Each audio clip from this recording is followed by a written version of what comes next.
आइए आज हम स्टडी करेंगे उत्सर्जन तथा अवशोषण स्पेक्ट्रा। इंग्लिश में इसे बोलेंगे इमिशन एंड एब्जॉर्प्शन स्पेक्ट्रा, उत्सर्जन एंड अवशोषण स्पेक्ट्रा। तो उत्सर्जन एंड अवशोषण स्पेक्ट्रा में जैसा कि उसके नाम से पता चल रहा है कि उत्सर्जन का मतलब जब किसी सतह से जो विकिरण है वो निकल रही है तो उत्सर्जन बोलेंगे, और जब उसमें सोख रही है यानी उसके अंदर जा रही है तो उसको अवशोषण स्पेक्ट्रा बोलेंगे। किसी पदार्थ से ऊर्जा अवशोषण के बाद उत्सर्जित विकिरण का स्पेक्ट्रम उत्सर्जन स्पेक्ट्रा कहलाता है। तो जाहिर सी बात है कि किसी भी स्रोत से, ऊर्जा का कोई स्रोत है तो अवशोषण पहले होगा एनर्जी का, विकिरण का, तभी उत्सर्जन हो सकता है। तो अवशोषण के बाद जो बाहर निकलती है उसी को उत्सर्जन स्पेक्ट्रा कहते हैं।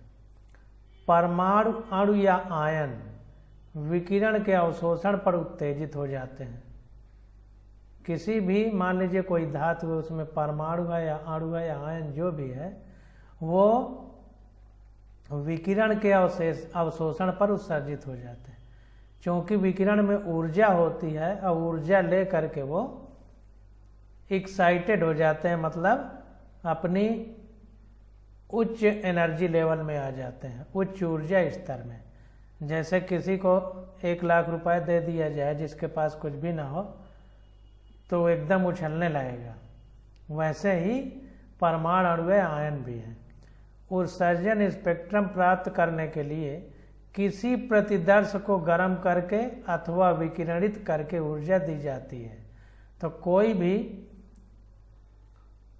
प्रतिदर्श है, प्रतिदर्श को इंग्लिश में देखिए सैंपल बोलते हैं। तो कोई भी सैंपल ले लिया जाए और उसको हम ऊष्मा किस प्रकार से दे सकते हैं, तो वही कह रहा है कि किसी प्रतिदर्श को गर्म करके अथवा विकिरणित करके ऊर्जा दी जाती है।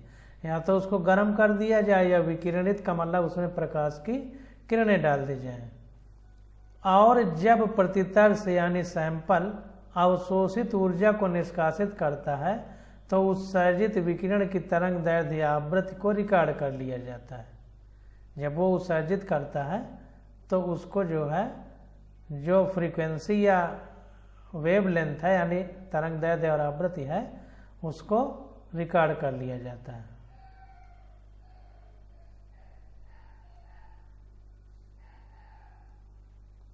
अवशोषण स्पेक्ट्रम उत्सर्जन स्पेक्ट्रम के फोटोग्राफीय निगेटिव की तरह होता है। जो अवशोषण स्पेक्ट्रम होता है यानी एब्जॉर्प्शन स्पेक्ट्रा, उत्सर्जन स्पेक्ट्रा यानी इमिशन स्पेक्ट्रा के फोटोग्राफिक निगेटिव की तरह होता है।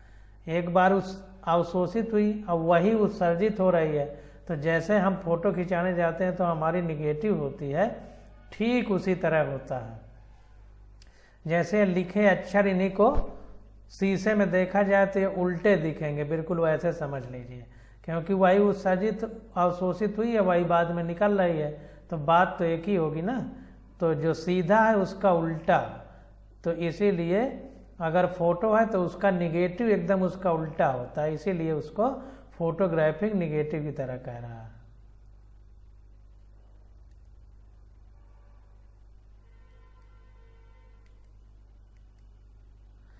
जब एक सतत विकिरण को प्रतिदर्श यानी कॉन्टिन्यूअस कोई रेडिएशन है उसको प्रतिदर्श यानी कोई सैंपल लेकर के उसमें डाला जाता है तो वह विकिरण की कुछ तरंग दैर्ध्य को अवशोषित कर लेता है। सबको तो नहीं अवशोषित कर सकता। जैसे हम आपको पढ़ा रहे हैं तो आप पूरा तो नहीं पढ़ के सीख पाएंगे, कुछ न कुछ रह जाएगा। तो वही कह रहा है कि कुछ तरंग दैर्ध्य को अवशोषित कर लेता है।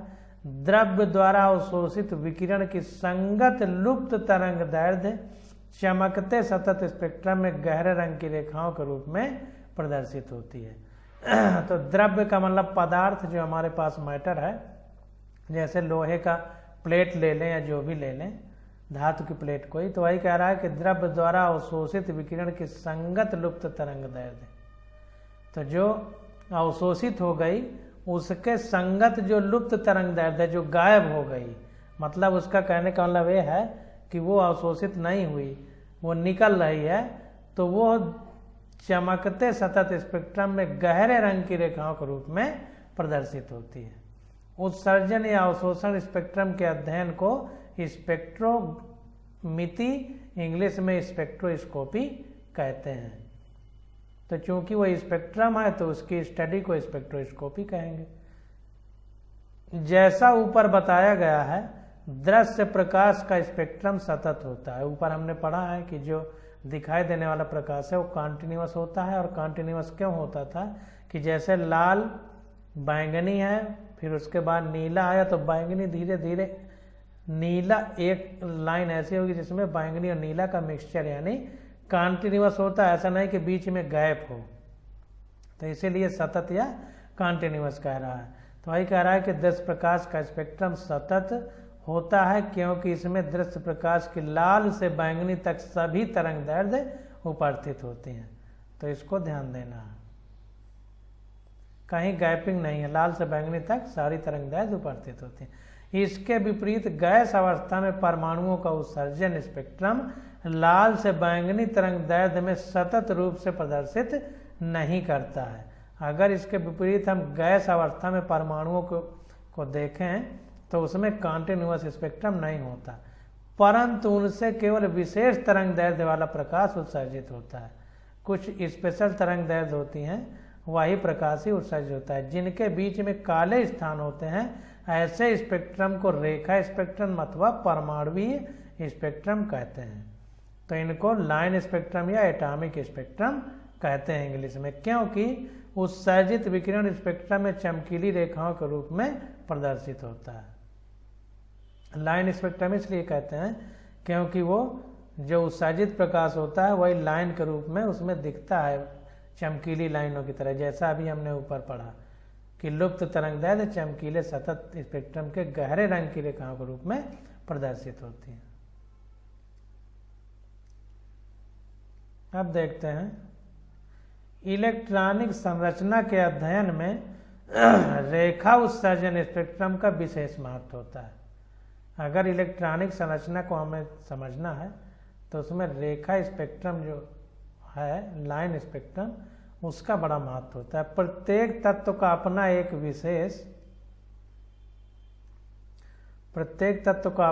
विशेष रेखा उत्सर्जन स्पेक्ट्रम होता है। प्रत्येक तत्व का, सारे एलिमेंट का, तत्व मीन्स एलिमेंट। तो रासायनिक विश्लेषणों में परमाणु स्पेक्ट्रम की अभिलाक्षणिक रेखाएं अज्ञात परमाणुओं को पहचानने के लिए उसी प्रकार उपयोग में लाई जाती हैं जिस प्रकार उंगलियों के निशान मनुष्यों को पहचानने के लिए उपयोग में लाए जाते हैं। तो जैसे हमारे अंगूठा निशान क्यों लगवाया जाता है, उसमें जो लाइनिंग खींची रहती है वो सबकी प्रत्येक मानव की अलग अलग टाइप से होती है, तो अंगूठा का पहचान के लिए हम उपयोग करते हैं। इसी प्रकार सारे एलिमेंट जो हैं, तत्व हैं, उनका लाइन स्पेक्ट्रम अलग अलग होता है। तो इसीलिए तत्वों को पहचानने के लिए हम लाइन स्पेक्ट्रम का उपयोग करते हैं। तो ये बात ध्यान दीजिएगा।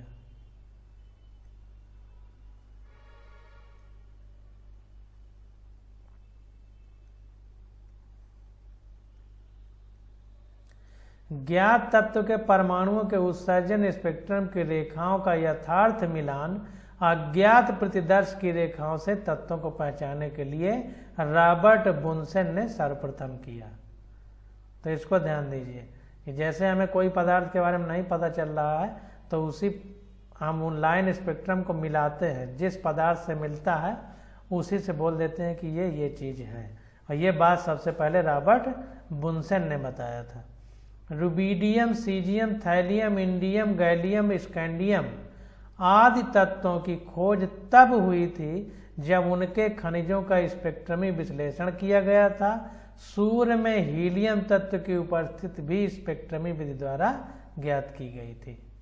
तो इसको ध्यान देना है कि जितने अज्ञात पदार्थ हैं इनकी बाद में कैसे खोज हुई वो भी स्पेक्ट्रमी विश्लेषण द्वारा हुआ।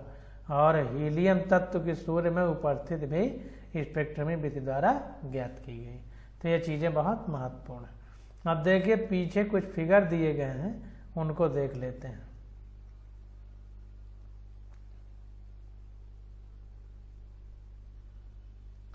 ये देखिए फिगर दिए गए हैं। का क्या है का देखिए परमाणुीय उत्सर्जन। तो हाइड्रोजन परमाणुओं या किसी और तत्व के उत्तेजित प्रतिदर्श द्वारा उत्सर्जित प्रकाश को, प्रतिदर्श मतलब सैंपल, तो उत्तेजित प्रतिदर्श का मतलब ऊर्जा लेकर के इलेक्ट्रॉन जो है या जो रेडिएशन निकलना है, उत्सर्जन होना है जो ऊर्जा को, वो ऊर्जा लेकर के इलेक्ट्रॉन अपनी कक्षा में उच्चतम ऊर्जा स्तर पर पहुंच गए कि अगर अब उससे ज़्यादा ऊर्जा दे दिया जाएगा तो कक्षा को छोड़ के इलेक्ट्रॉन निकल जाएगा, तो उसे उत्तेजित अवस्था कहते हैं। तो उसी को लिख रहा है उत्तेजित प्रतिदर्श मतलब एक्साइटेड सैंपल।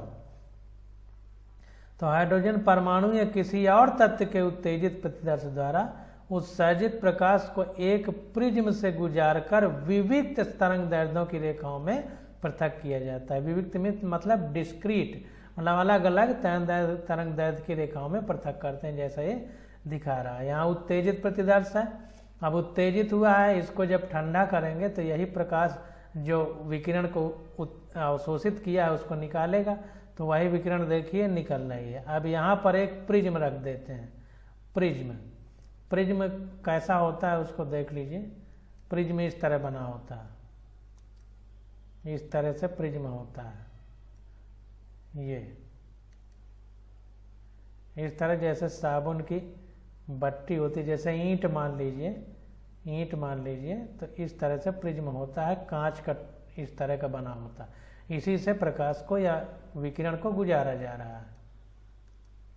तो ये यहाँ पर देखिए ये प्रिज्म रखा हुआ है, तो यहाँ पे गुजारा जा रहा है। ये कोई फिल्म जैसे रखी है, तो यहाँ से जब प्रिज्म से गुजारते हैं तो प्रिज्म का एक गुण होता है कि जब उसके अंदर से हो करके विकिरण निकलती है तो अलग अलग तरंग दैर्ध्य की विकिरण अलग अलग हो जाती है। अब यहाँ देखिए एक फिल्म यानी पतली फिल्म, जैसे एक्सरे कराने जाते हैं तो फिल्म मिलती है, तो फिल्म या संसूचक, यहाँ पर डिटेक्टर या कोई पतली फिल्म लगा देते हैं। डिटेक्टर मतलब संसूचक जो सूचित कर रहा है कि यहाँ प्रकाश किस तरंग दैर्ध्य का है, तो ये देखिए लगा दिया जाता है। तो यहाँ पर जब लगा देते हैं तो इसी का चित्र यहाँ पर बनने लगता है। अब बढ़ती हुई तरंग दैर्ध्य, अब देखिए ये जो फिल्म है इसी में अगर हम कंप्यूटर द्वारा बहुत बारीकी से देखें तो इस तरह की लाइनें हमको मिलेंगी चमकदार। तो इसी को कह रहा है उत्सर्जन स्पेक्ट्रम। अब यहाँ पर देखिए क्या हो रहा है, ये सफ़ेद प्रकाश स्रोत है। ये पर कोई जो है मान लीजिए टार्च है हमारे पास, टार्च जिसको गांव में बैटरी कहते हैं, उससे यहाँ पर प्रकाश डाला जा रहा है प्रतिदर्श द्वारा अवशोषण। अब यहाँ पर क्या हुआ कि जो हमारे पास सैंपल है ये इस प्रकाश को अवशोषित कर रहा है।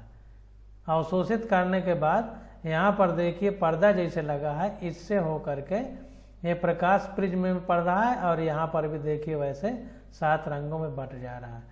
तो यहाँ पर देखिए बढ़ती हुई तरंग दैर्ध्य, यहाँ पर भी बढ़ती हुई तरंग दैर्ध्य थी उत्सर्जन वाले में, अवशोषण में भी बढ़ती हुई तरंग दैर्ध्य या अवशोषण स्पेक्ट्रम। तो देखिए यहाँ पर बढ़ती हुई तरंग दैर्ध्य उत्सर्जन उत्तेजित स्पेक्ट्रम में जब उत्सर्जन उत्तेजित प्रतिदर्श में जब यह उत्सर्जन स्पेक्ट्रम बनाया गया, देखिए कालापन इधर है, इधर बढ़ती हुई तरंग दैर्ध्य है, इसमें देखिए उल्टा है, कालापन इधर है। इसीलिए कह रहा था कि दो उत्तेजित स्पेक्ट्रम है यानी उत्सर्जन स्पेक्ट्रम अवशोषण स्पेक्ट्रम का निगेटिव है, जैसे फोटो का निगेटिव मिलता था। आजकल तो मोबाइल चल गए हैं तो आप लोग निगेटिव हो सकता है ना जानते हो, पहले एक हम जब फोटो खिंचाने जाते थे तो एक फोटो जैसा काले रंग का निगेटिव मिलता था, उसको गहराई से देखने पर उसमें अपनी फोटो दिखाई देती थी, तो उसी को दोबारा लेके चले जाओ, फोटो ना भी खिंचाओ तो वो लोग फोटो कैमरा वाले बना देते थे। देखिए इधर कालापन है, इसमें इधर, तो इसका उल्टा ये है, इसीलिए निगेटिव कह दिया गया। तो अब देखते हैं कि हाइड्रोजन परमाणु या किसी और तत्व के उत्तेजित प्रतिदर्श द्वारा उत्सर्जित प्रकाश को एक प्रिज्म से गुजार कर विविक्त तरंग दैर्ध्यों यानी डिस्क्रीट मतलब भिन्न भिन्न तरंग दैर्ध्यों की रेखाओं में पृथक किया जाता है, जैसा हम यहाँ देख रहे हैं। अतः उत्सर्जन स्पेक्ट्रम जो पृथक तरंग दैर्ध्यों का फोटोग्राफीय संसूचन होता है, यानी फोटोग्राफ में उसका डिटेक्शन होता है, सूचना मिलती है, तो रेखा स्पेक्ट्रम कहा जाता है। इसको लाइन स्पेक्ट्रम कहते हैं। देखो लाइन की लाइन दिख रही है। किसी निश्चित आकार के प्रतिदर्श यानी सैंपल में बहुत अधिक संख्या में परमाणु होते हैं। जाहिर सी बात है, इतना बड़ा है तो इसमें करोड़ों अरबों परमाणु होंगे। हालांकि कोई एक परमाणु किसी एक समय पर एक ही उत्तेजित अवस्था में हो सकता है। यह भी संभव है कि एक ही परमाणु एक समय में एक ही उत्तेजित अवस्था में हो सकता है, किंतु परमाणुओं के समूह में सभी संभव उत्तेजित अवस्थाएं होती हैं। अलग अलग परमाणु अपनी अलग अलग उत्तेजित अवस्था में रहेंगे, जो जितना ऊष्मा पाएगा उस हिसाब से। जब ये परमाणु निम्न ऊर्जा स्तर पर जाते हैं तो उत्सर्जित प्रकाश से स्पेक्ट्रम प्राप्त होता है। अब ये जब मान लीजिए इसको गर्म किया गया, फिर ऐसी जगह में रख दिया गया जहाँ गर्म वाला स्रोत नहीं है, तो ये गर्मी अपनी निकालेगा। तो वही कह रहा है कि जब ये परमाणु निम्न ऊर्जा स्तर पर जाते हैं, जब गर्मी मतलब ऊर्जा अपने निकालेगा तो फिर अपने लोअर मतलब निम्न ऊर्जा स्तर पर आएगा।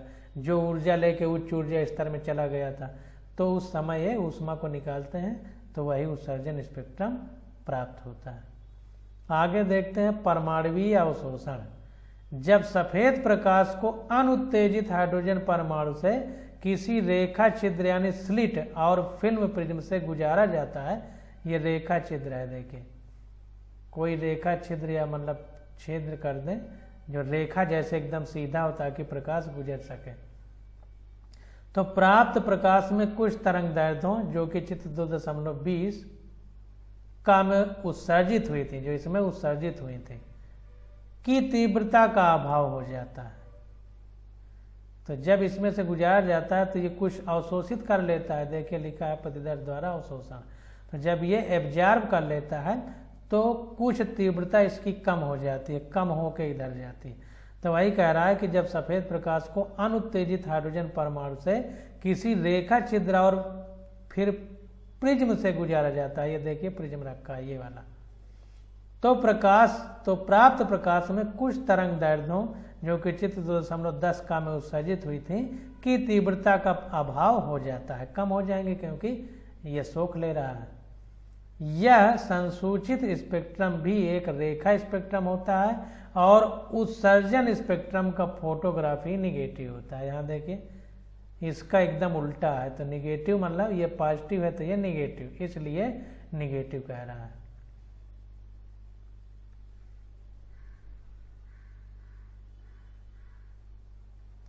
अब देखिए हम लोग आगे देखते हैं हाइड्रोजन का रेखीय स्पेक्ट्रम यानी लाइन स्पेक्ट्रम ऑफ हाइड्रोजन। ये देखिए इंग्लिश में लिखा है।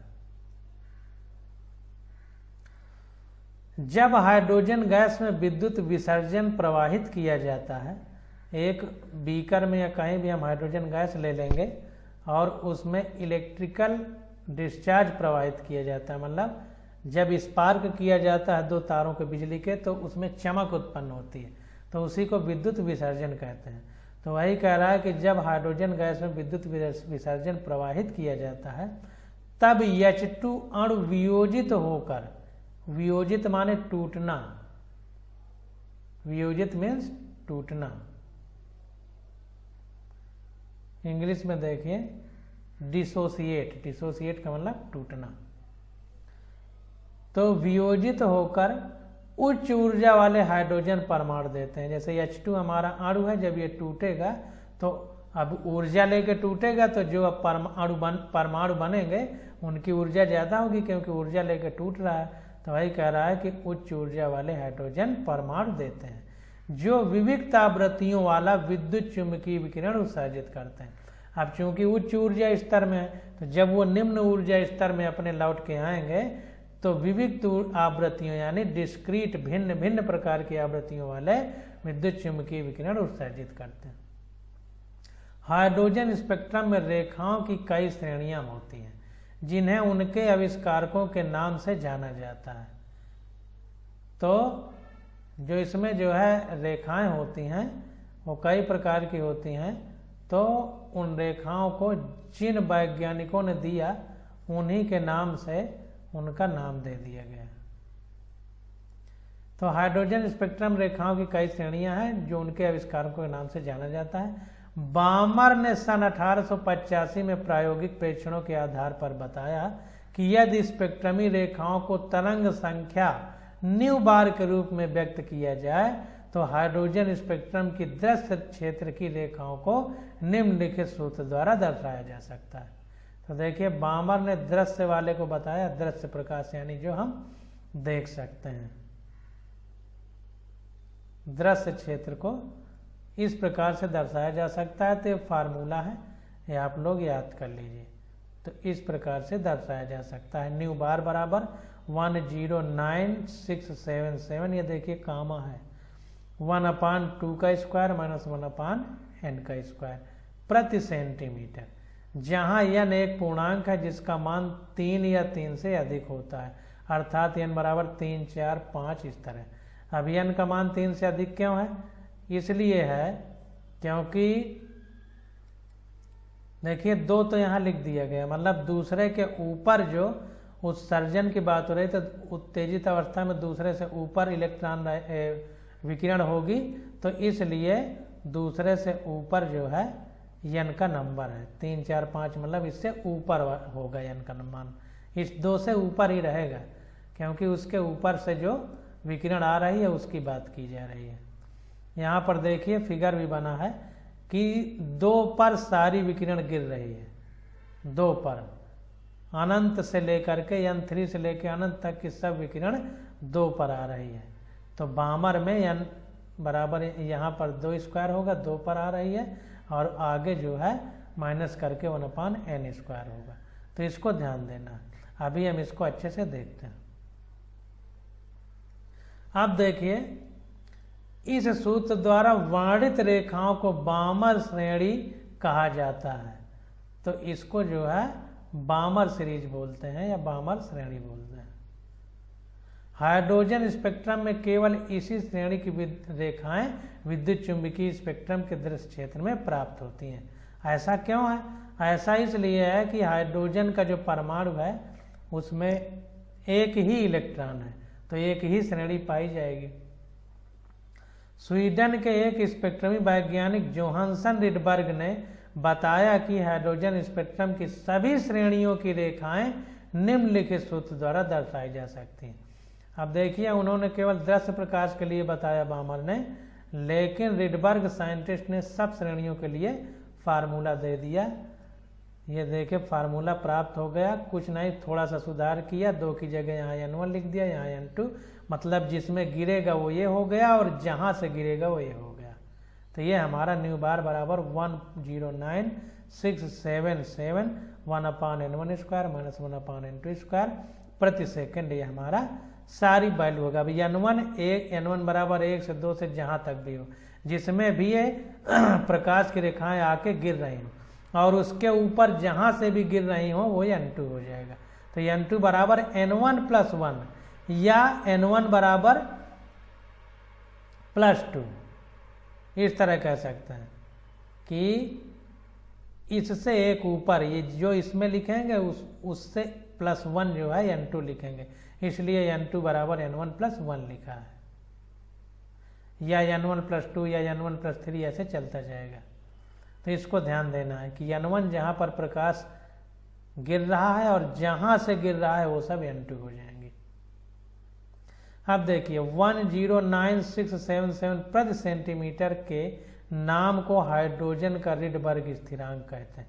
अब चूंकि रिडबर्ग साइंटिस्ट ने इस बात को बताया तो उन्हीं के नाम के हिसाब से रिडबर्ग स्थिरांक इसका नाम दे दिया गया, ये जो वैल्यू मिली। अब n1 बराबर 1, 2, 3, 4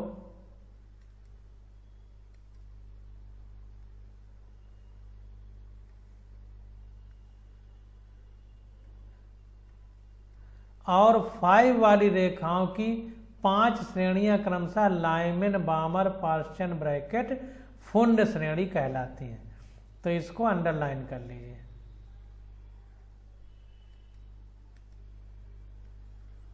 तो यहां देखिए,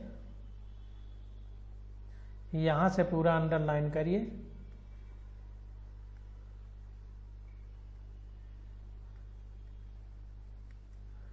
और ये हमारा पूरा अंडरलाइन हो जाएगा। तो यहाँ पर देखिए, हालांकि ये सारणी भी दे दिया है कि n1 बराबर 1 होगा, n2 बराबर ये 1 के आगे जो कुछ भी हो सकता है। तो लाइमन बामर पार्शियन ब्रैकेट फंड।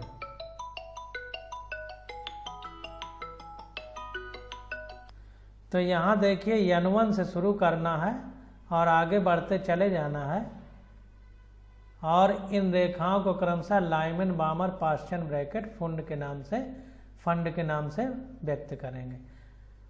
सारणी 2.3 में हाइड्रोजन स्पेक्ट्रम की ये श्रेणियां दिखाई गई हैं। चित्र 2.11 में हाइड्रोजन परमाणु की लाइमन बामर और पार्शियन श्रेणियों के संक्रमणों को दिखाया गया है।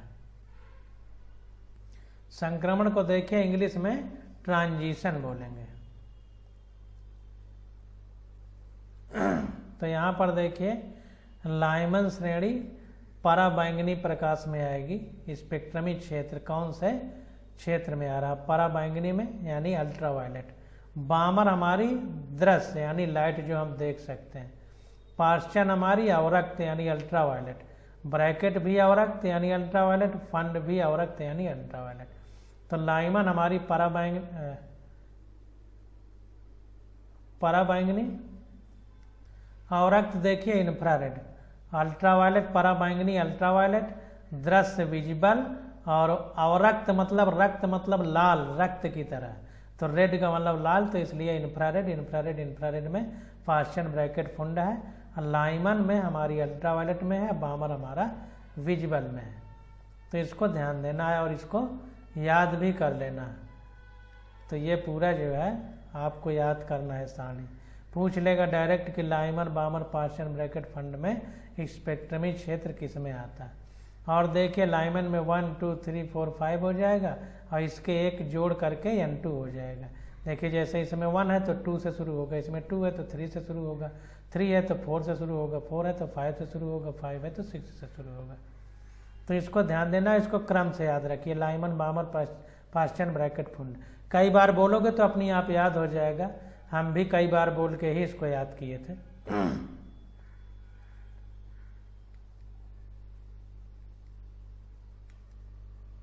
अब देखिए, यहाँ पर ये हाइड्रोजन स्पेक्ट्रम दिखाया गया है। हाइड्रोजन परमाणु में इलेक्ट्रॉन के संक्रमण यानी ट्रांजिशन। यहाँ संक्रमण की लाइनें बामर और पार्शियन श्रेणियां दिखाई गई हैं। तो बामर और पार्शियन दिखाई गई हैं। अब देखिए, यहाँ पर देखिए, ये n1 लाइन है, n1 ऊर्जा स्तर है, n1, ये n2 है, n3, n4, n5, और अंत में देखिए अनंत तक चला गया है, अनंत तक। तो यहाँ से देखिए, अनंत से किसी भी रेखा से n2, n3, n4 कहीं से भी अगर n1 में गिरती है तो इसको लाइमन श्रेणी बोलते हैं। ये देखिए, ऊर्जा लिखा है कि ऊर्जा का स्तर है, ये ऊर्जा गिर रही है। तो लाइमन में गिरती है, कहीं से भी, दूसरे से, तीसरे से, चौथे से, एक के ऊपर कहीं से भी गिर सकती है। तो इसको हम बोलेंगे लाइमन श्रेणी। अब n बराबर 2 रख दिया जाए तो 2 के ऊपर मतलब तीसरे से कहीं से भी गिरेगी, तो इसको हम बामर श्रेणी बोलेंगे।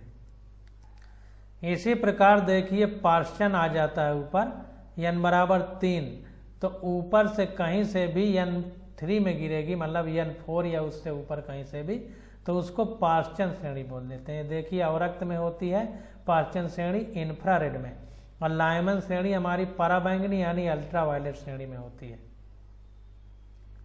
तो ये लाइमन हो गई, ये पार्शियन हो गई, बामर हो गई, ये पार्शियन हो गई। अब देखिए, ये लाल, हरा, नीला, बैंगनी, ये सब प्रकाश की तरंगें यानी किरणें इसमें गिर रही हैं।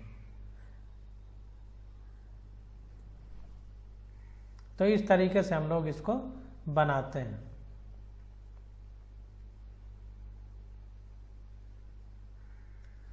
अब देखिए क्या कह रहा है कि हाइड्रोजन का रेखा स्पेक्ट्रम सभी तत्वों के रेखा स्पेक्ट्रम की तुलना में सबसे सरल होता है। ऐसा क्यों? क्योंकि उसमें बाहरी कक्षा में इसका फार्मूला 1H1 लिखा जाता है, यानी बाहरी कक्षा में एक ही इलेक्ट्रॉन होता है, तो तो छोटा होता है एक ही इलेक्ट्रॉन, तो इसको कैलकुलेशन और बनाने में आसानी रहती है, इसीलिए सबसे सरल होता है। भारी परमाणुओं का रेखा स्पेक्ट्रम अधिक जटिल होता है, परंतु सभी रेखा स्पेक्ट्रमों के कुछ लक्षण समान होते हैं। जैसे प्रत्येक तत्व का रेखा स्पेक्ट्रम विशेष प्रकार का होता है। दूसरा, प्रत्येक तत्व के रेखा स्पेक्ट्रम में नियमितता होती है। ये कुछ समानताएं पाई जाती हैं। अब यह प्रश्न उठता है कि एक जैसे इन लक्षणों का क्या कारण हो सकता है? इसका कारण क्या है? इसको देखें, सभी रेखा स्पेक्ट्रम के लक्षण, कुछ लक्षण समान होते हैं, जैसे प्रत्येक तत्व का रेखा स्पेक्ट्रम विशेष प्रकार का होता है और प्रत्येक तत्व का रेखा स्पेक्ट्रम में नियमितता होती है। तो कह रहा है अब यह प्रश्न उठता है कि एक जैसे इन लक्षणों का क्या कारण हो सकता है? जैसे एक जैसे लक्षण, इनका क्या कारण हो सकता है? क्या इनका संबंध इन तत्वों के परमाणुओं की इलेक्ट्रॉनिक संरचना से हो सकता है? जो इलेक्ट्रॉनों की संरचना है, तो सब इलेक्ट्रॉनों की संरचना एक जैसे है, तो क्या उनसे संबंधित है कि समानता है? इस प्रकार के प्रश्नों के उत्तर जानना जरूरी है। हम आगे देखेंगे कि इन प्रश्नों के उत्तरों से हमें इन तत्वों के परमाणुओं की इलेक्ट्रॉनिक संरचना को समझने में सुविधा हुई। आगे हम पढ़ के देखेंगे। तो अब आज का टॉपिक यहीं तक। अब अगले लेक्चर में हम लोग स्टडी करेंगे।